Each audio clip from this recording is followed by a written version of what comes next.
Hey, moi te le dire, Julie, c'est vraiment pas chaud en Alaska. Voyons, Steph. Quoi? Voyons. Oh!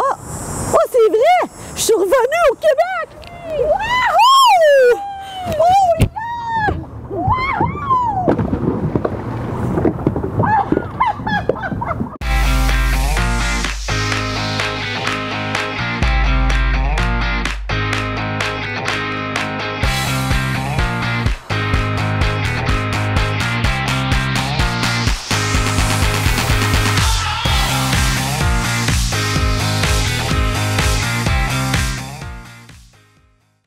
Bonjour et bienvenue à Mastef TV, votre télé inspirante. Alors, encore une fois, merci d'être là.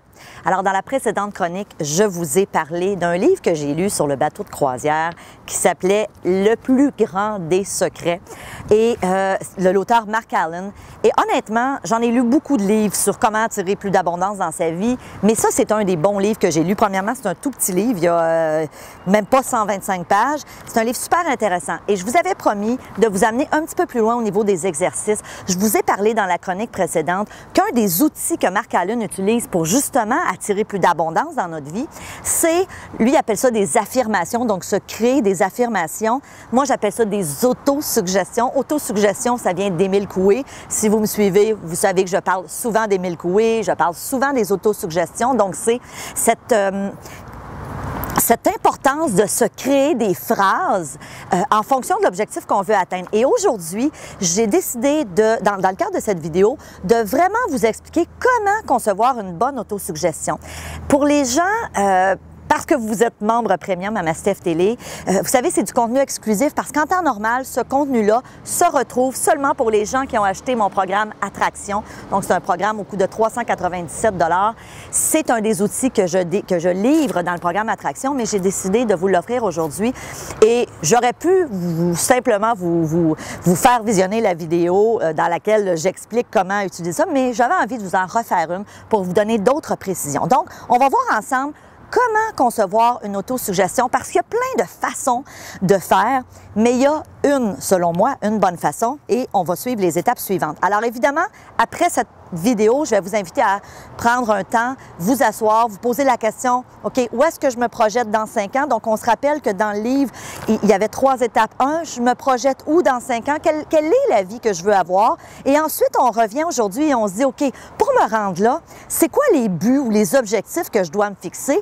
Et ensuite, l'étape 3, c'est de créer nos autosuggestions. Donc, là, on est là.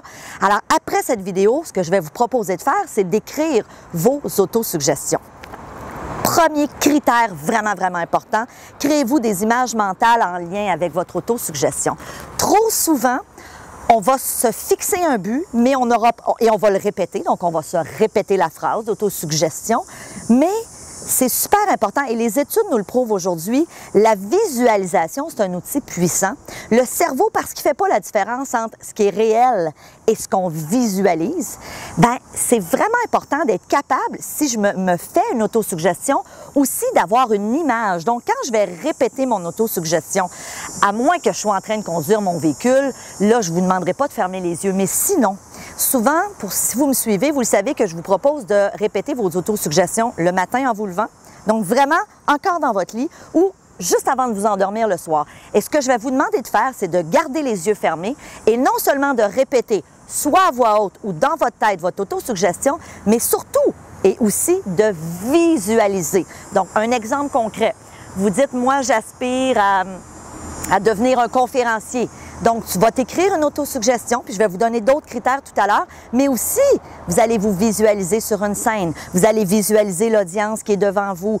Il faut que vous visualisiez la scène et que vous y associez des émotions, mais ça, je vais y revenir justement dans la prochaine. Donc, étape numéro 1, je me crée des images mentales. Étape numéro 2, j'associe des émotions à mes autosuggestions.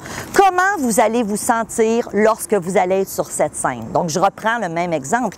Mais évidemment, c'est bon pour n'importe quelle autosuggestion. Comment est-ce que vous allez vous sentir lorsque, c'est exemple, vous dites, moi, je veux rencontrer l'âme sœur. Comment vous allez vous sentir quand vous allez être avec lui ou avec elle? Comment vous allez vous sentir? Donc, les émotions. Quelles seront les émotions que vous allez ressentir lorsque vous allez avoir atteint votre poids santé?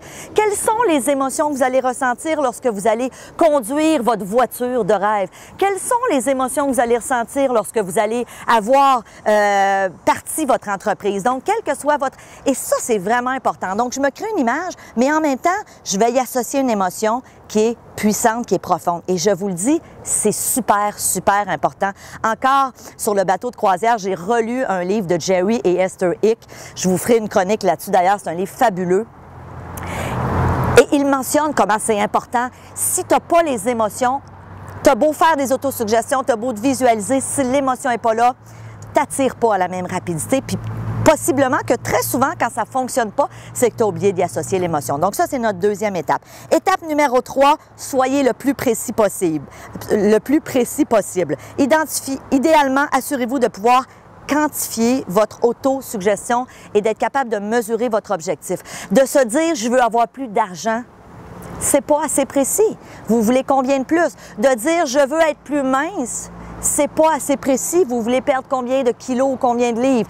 De dire, je veux, je sais pas moi, allons-y avec des objectifs précis. Je désire d'ici le 31 décembre 2000, telle année, doubler mon chiffre d'affaires. Ça, c'est précis, c'est quantifiable. Au bout de l'année, je suis capable de savoir est-ce que je l'ai atteint. Je désire perdre 10 kilos ou je désire atteindre tel poids plutôt et non pas, et ça, on va le voir tout à l'heure, important de formuler vos objectifs en termes positifs. Donc, je parle de ce que je veux atteindre et non pas de ce que je veux perdre.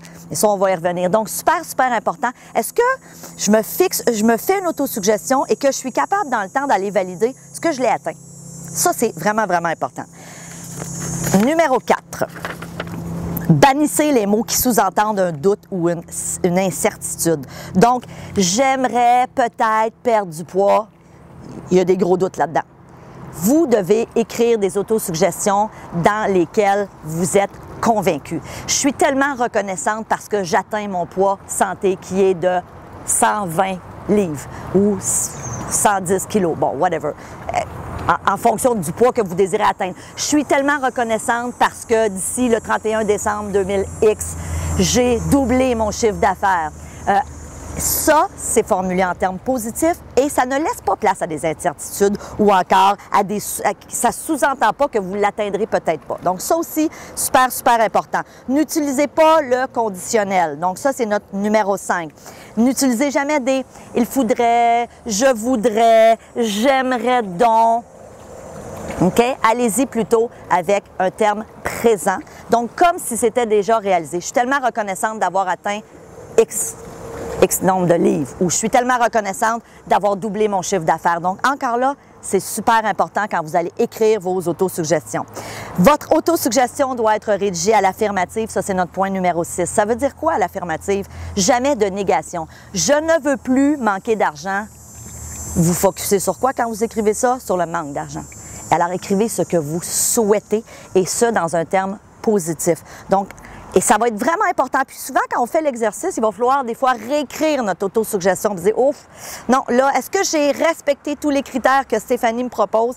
Puis il faut y réfléchir, il faut s'asseoir, il faut y penser. Vraiment, vraiment important. 7e stratégie vraiment importante, votre autosuggestion doit être réaliste. Pourquoi? Et encore là, dans le livre de Jerry et Esther Hick, que j'ai relu en vacances sur la croisière, ils disent, tant et aussi longtemps, si tu te fixes un objectif et que tu t'écris une autosuggestion, mais que tu n'y crois pas ou que tu n'es pas sûr de l'atteindre, ça fait quoi? Ça crée des doutes. Donc, on a parlé tantôt de l'importance des émotions. Quand le doute s'installe, c'est une émotion qui vous éloigne de ce que vous voulez attirer dans votre vie. Donc, à la limite, j'aime autant que vous vous fixiez un objectif un peu plus petit, mais que vous allez croire réaliste. Et prenons un exemple. Si pour vous de dire « Hey, doubler mon chiffre d'affaires dans la prochaine année, ça n'a pas d'allure. J'aimerais ça, là, Stéphanie, mais j'y crois pas. » Bien, à ce moment-là, allez-y de façon plus réaliste et quand cet objectif-là sera atteint, là, vous irez à l'étape suivante. Même chose dans la perte de poids, même chose dans n'importe quoi. Si vous dites « Je veux... je sais pas, moi, je veux avoir écrit mon livre parce que mon objectif, c'est d'être un auteur. Je veux avoir écrit mon livre d'ici les 30 prochains jours, mais que quand vous vous arrêtez à penser à ça, vous dites « ça n'a pas de bon sens, le stress vous prend à la gorge », c'est pas réaliste. Peut-être que c'est trop rapide, peut-être que vous allez avoir besoin de 6 mois. J'aime autant que vous vous donniez 6 mois, puis tant mieux si vous le faites en 3 mois. On se comprend, mais il ne faut jamais que le doute s'installe en vous. Si le doute s'installe, c'est là qu'on repousse ce qu'on veut voir arriver dans notre vie. Et ensuite, numéro 8, votre autosuggestion doit être répétée plusieurs fois par jour. Je l'ai dit tout à l'heure, mais je le redis, c'est hyper important. Je vous suggère fortement de le faire le matin au réveil, quand vous êtes encore au lit, et le soir avant de se coucher. Pourquoi? Pourquoi c'est les 2 moments les plus puissants? Parce qu'on est à ce moment-là dans un état, on est dans des zones alpha, et c'est des zones qui nous permettent justement d'être plus réceptifs. Vous pouvez aussi les dire dans la journée. Vous pouvez au bureau des fois prendre quelques respirations, fermer les yeux puis répéter votre phrase d'autosuggestion. Visualisez, donc allez chercher votre image et aussi allez ressentir l'émotion. Super, super important. Mais faites-les plusieurs fois par jour, votre autosuggestion. Si vous pensez là, que vous allez doubler votre chiffre d'affaires en le disant une fois par jour, « Oh, je double mon chiffre d'affaires d'ici le 31 décembre. » Wouh! Non, non, c'est l'émotion. J'y crois, j'y pense. Ce sur quoi je focus, j'augmente mes chances de l'attirer. Et le dernier ingrédient super important, apprenez vos autosuggestions par cœur. Je raconte souvent en conférence que quand j'ai voulu commencer à investir dans l'immobilier il y a plus de 20 ans, je m'étais rédigé à l'époque, avant même d'avoir mon premier immeuble, je m'étais rédigé une autosuggestion et je peux vous dire une chose, 20 quelques années plus tard, encore aujourd'hui, je connais cette autosuggestion-là par cœur, puis elle était longue, là. Elle était très longue, c'était très détaillé.